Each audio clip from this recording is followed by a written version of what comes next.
너무 좋은데? 네. 원금도 실질적으로 보장이 되고 네. 이자 안 내고 네. 세금도 하나도 안 내고 세금도 없어요.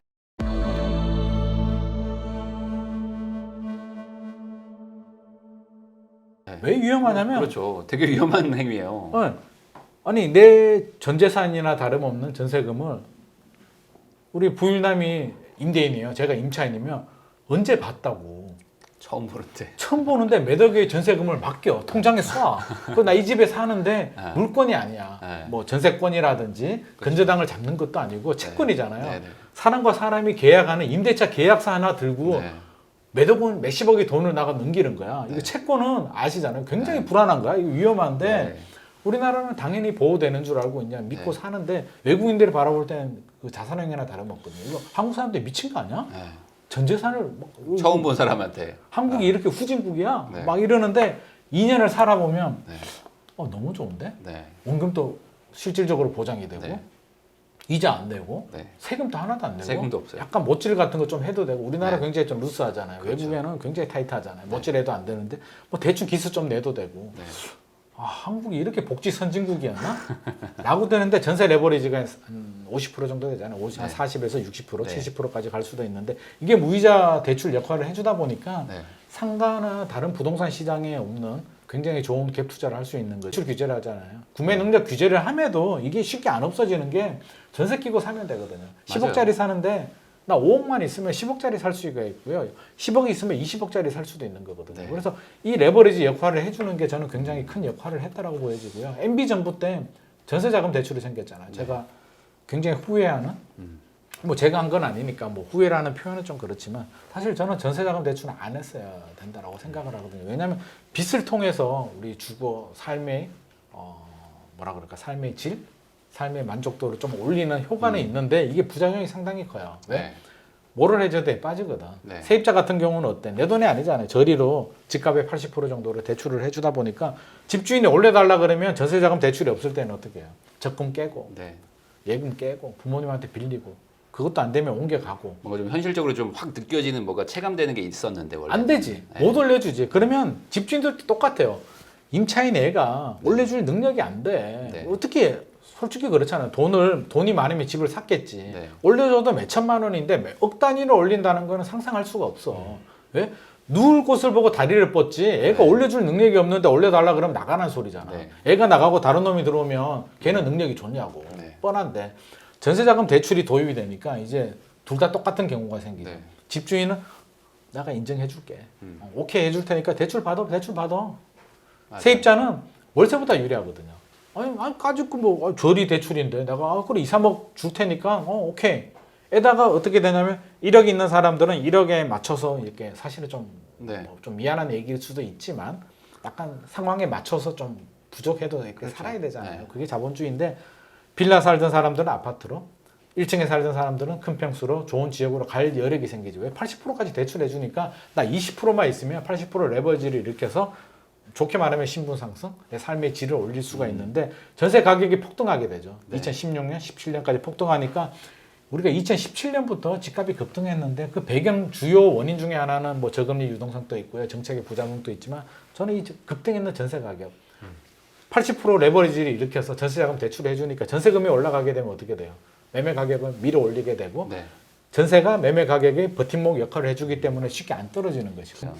이게 여러 가지 부작용이 생기는데 지금 와서 저는 언젠가는 이걸 좀 손을 봐야 되는데 지금 와서 손을 대려고 하면 이제 다 익숙해졌잖아요. 이제는 안 되죠. 전세자금 대출을 안 받고 전세를 간다는 건 이제 상상을 할 수 없는 네. 어떻게 보면 굉장한 다운그레이드를 해야 되는데 이 부작용을 이게 어떻게 헤쳐나갈지에 대해서는 좀 정책 당국자들도 고민이 필요하긴 한데 네. 그런 여러 가지 원인들 때문에 아파트 시장은 어떻게 보면 나쁘게 말하면 투기판이 됐고요. 좋게 말하면 투자의 여건이 좋아졌는데 네. 그런 생각은 들어요. 그래서 이게 심리, 구매 욕구 그러니까 이게 복합적인 거야. 우리 네. 사실 돈 벌고 싶잖아요. 네. 누구나 욕망 그렇죠? 이게 물질에 대한 욕망은 누구나 가지고 있는 거. 그게 없을 수는 없죠. 저 그거를 반대할 마음은 전혀 없고요. 누구나 가지고 있는데 이런 전세제도, 노후 문제, 자녀 문제, 주거 문제, 상대적인 비교. 특히 우리나라는 조금 더 다른 나라보다 조금 더 심한 역사적인 배경까지. 우리나라는 6.25 전쟁 끝나고 이제 한 몇 년 됐나요? 한 70년? 네. 저는 신생국가라고 생각하거든요. 네. 우리가 5,000년 역사지만 냉정하게 따져보면 이제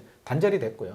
네. 6.25 전쟁 이전에는 이제 과거 70년 신생국 어떻게 보면 신생국가잖아요. 네, 네. 미군정이 들어오고 일제치하에서 시스템을 도입하면서 새롭게 생기다 보니까 뭐 계층 사다리도 있었고요. 국토개발 박정희 네. 정부 때 아니 허허벌판에서 경제개발 뭐로 할 거야. 아무것도 없는데 외국 돈 좀 빌리고 그 토지 땅 네. 개발해가지고 결국 땅 개발한 거잖아요. 맞아요. 그래서 땅 개발해서 건설 산업 부흥시키면서 뭐 대기업 좀 지원해주고 대기업들도 땅으로 돈 벌어가지고 수출하고 뭐 이렇게 해서 대한민국이 부흥하다 보니까 부동산 불패 신화도 크게 한몫을 한 것 같고 이 복합적인 문제를 네. 그냥 양도세, 중과세, 종부세 규제 몇 개로 잡는다는 자체가 저는 굉장히 오만한 발상 아니었나 하는 생각을 합니다. 그러면 뭐 얘기 나온 김에 결국에 미친 집값 뭐 사람들 많이 부르고 네. 막 그러는데 결국에 이게 안 잡히는 이유라는 거는 아까 말한 그 우리나라의 어떤 사회적인 구조적인 어떤 그동안 불패 신화 거기다가 또 쉽지 어찌 않죠. 보면 약간 땜빵 정책인 것 같아요. 이게 계속 항상. 땜빵을 계속 어떻게 하면서 그 전세자금 대출 나온 것도 전세가 막 상승하고 하니까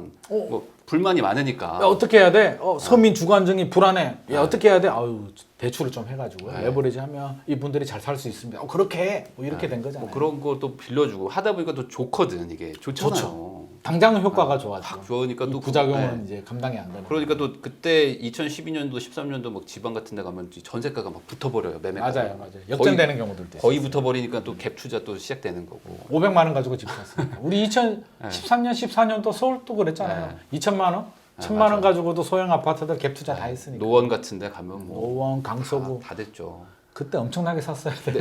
근데 반대로 그렇게 붙었다는 거는 전세 수요는 엄청 높은데 매매는 또 안 하려고 하니까 맞습니다. 붙어버렸던. 그러니까 또 그게 전세는 계속 오르고요. 네, 전세는 계속 오르고 그게 또 밀어 올려버리고 총체적 난국이죠. 총체적 난국인데 그게 지금 계속 가잖아요. 지금 어쨌든 땜빵에 지금. 땜빵인데 이게 네. 또 역사가 있습니다. 그러면 문재인 정부만 잘못했느냐? 네. 제가 문재인 정부를 편드는 건 아니고요. 문재인 네. 정부가 잘못했냐 그러면 지금 문재인 정부 같은 경우도 2017년 취임할 때 주택 공급 계획도 같이 좀 플랜을 짜서 그러니까요. 네. 좀 제대로 준비를 해가지고 네. 전문가 집단들하고 머리를 네. 대고 우리 부동산 시장 어떻게 안정화시킬까? 공급은 늘리고, 그렇죠? 답은 쉽잖아요. 네. 수요와 공급이잖아. 수요를 좀 낮추고 내리고 공급을 올려주면 되는데 공급 올리려면 어떻게 해야 돼요? 공급 물량들 집 많이 짓게 되고 다주택자들이 매물 많이 내놓을 수 있게 해주고 집 사는 사람들 야 앞으로 좋은 집 많이 나오니까 좀 당장은 사지 마. 실수요자들은 사고 다주택자들은 좀 규제해. 뭐 이런 정책을 갔으면 되는데 그런 철학이 좀 없었던 것 같고요. 노태우 전 대통령 같은 경우 1기 신도시 200만 원 건설 계획이 물론 시대적인 배경이 있겠죠. 그때는 네. 땅도 좀 있었고 또 이게 군부 정권 시절이다 그렇죠. 보니까 힘도 좀 있고 네. 밀어붙여 해가지고 잘 됐지만 결과적으로는 공급과 수요 억제 정책이 굉장히 잘 맞아떨어졌고 그때도 강했어요. 우리 지금 양도세 1세대 1주택 비과세 요건이 지금 2년 네. 보유, 네. 조정 대상 지역은 2년 거주. 네. 노태우 전 대통령 시절은요, 네. 3년 거주 5년 보유였거든요. 지금은 2배로 네, 가던 네. 시절이에요. 그래서 그때는 좀 느슨하지 않았을까, 좀 네. 루즈하지 않았을까 생각하는데 그때가 오히려 지금보다 네. 아니 3년 거주 5년 보유면 이거 네. 비과세 한 번 받으려면 무지막지하거든요. 네. 그때는 그런 시절이었고요. 그 이후에는 저는 실질적으로 집값 잡은 적은 없거든요. IMF 때문에 본의 아니게 그렇죠. 떨어졌어요. 외부적인 요인이었지. 김대중 정부 때 막 이제 풀어주니까 집값 급등하다가 다행히 2008년도 글로벌 금융위기 생기면서 브레이크 한번 잡아줬고 뭐 어쩌다가 2012년도에 좀 떨어진 거지 네. 정책의 힘으로 주택시장이 안정된 적은 저는 없었다라고 보거든요. 근데 그냥 규제 때문에 집값을 잡을 수 있다? 이게 너무 오만한 생각이고 저는 가장 안타까운 게 한번 경험했잖아요. 노무현 전 대통령 시절에. 네. 그때도 종부세 나왔고요. 양도세, 중과세가 나왔고요. 아니 왜 똑같은 정책을 또 두 번을 실패할까에 대해서 저는 여전히 고개를 갸우뚱대고 있는데 양도세, 중과세 노무현 전 대통령 시절에 그때도 똑같았어요. 네. 양도세, 중과세가 나오니까 그때도 똘똘한 한 채였거든요. 네. 야 많이 가지면 안 되겠구나. 네. 중과세 두들겨 맞으니까 똘똘한 한 채를 가져야겠구나. 그때는 기억나시죠? 똘똘한 채가 뭐야? 법을 세운 중대형 네. 아파트 가지는 게 맞아요. 트렌드였단 말이에요. 지금은 이제 뭐 인기 지역들, 뭐 좋은 데 아파트. 아니 그때도 한번 경험해서 아픈 경험이 있는데 똑같이 양도세, 중과세 카드를 끄집어내고 종합부동산세 카드를 끄집어내는 게 저는 철학이 없는 건지 철학이 너무 강한 건지가 의문스럽고 우리 부동산 정책의 메커니즘을 좀 알아야 될 것 같아요. 네. 저는 문재인 정부가 좀 다를 줄 알았거든요. 왜냐하면 상한선과 하한선이 있잖아요. 그럼 요 안에서 이렇게 찰랑찰랑 움직이길 바래요. 모든 정부가. 근데 네. 우리 주택시장, 부동산 시장 그렇지 않잖아요. 네. 좀 오르면 심리가 막 이렇게 되면서 오버슈팅하게 되고 오버슈팅이 되면 상한선을 뛰어넘어서 오버슈팅이 되면 규제를 해야죠. 네. 아니 내가 대통령이 돼도 네. 우리 부인남이 대통령 돼도 집값 오르는데 규제 안 할 거야. 그 미친놈도 아니고 그렇죠. 규제해야 되잖아요. 네. 그럼 규제하고 근데 집값이 떨어져. 네. 그럼 또 규제를 풀어줘야 되잖아요. 네. 집값 떨어지면 후유증이 너무나 크거든요. 그렇죠. 그럼 또 풀어준단 말이에요. 네. 그 메커니즘을 문재인 정부도 똑같이 답습을 하게 되면서 기존에 있던 여러 가지 규제 카드들 있잖아요. 네. 그 중에 내가 어떤 카드를 쓸까? 이렇게 시장 상황에 맞춰서 써야 되는데 야 집값이 올라. 아마 트라우마가 있었던 것 같아요. 네. 실패를 반복하지 않겠다. 부동산 전쟁 시즌 1에서 졌잖아요. 1차 대전 때 패배했죠. 노무현 전 대통령께서 내가 부동산 문제만 아니면 꿀릴 것이 없다라고 말씀을 하실 정도로 뼈아픈 1차 대전에서 패배를 했는데 자 이제 시즌 2가 됐는데 야 2차 대전까지 우리 패배하면 안 돼. 잘해야 돼라고 해서 있는 카드를 그냥 막 쏟아부어 버리는데 네. 제가 볼 때는 지금 이제 4년 됐잖아요. 4년 동안 26번, 27번 대책들이 네. 나왔는데 실질적으로는 2년 만에 다 나왔거든요. 네. 2년 쏟아붓고 2년 후에는 나온 대책들을 좀 기준을 좀 올리는 대책들을 썼지 2년 만에 다 쏟아붓고 나니까 더 이상 나올 카드들도 없고 시장에서는 좋은 내용들도 많았는데 무슨 대책 나온지 기억나세요?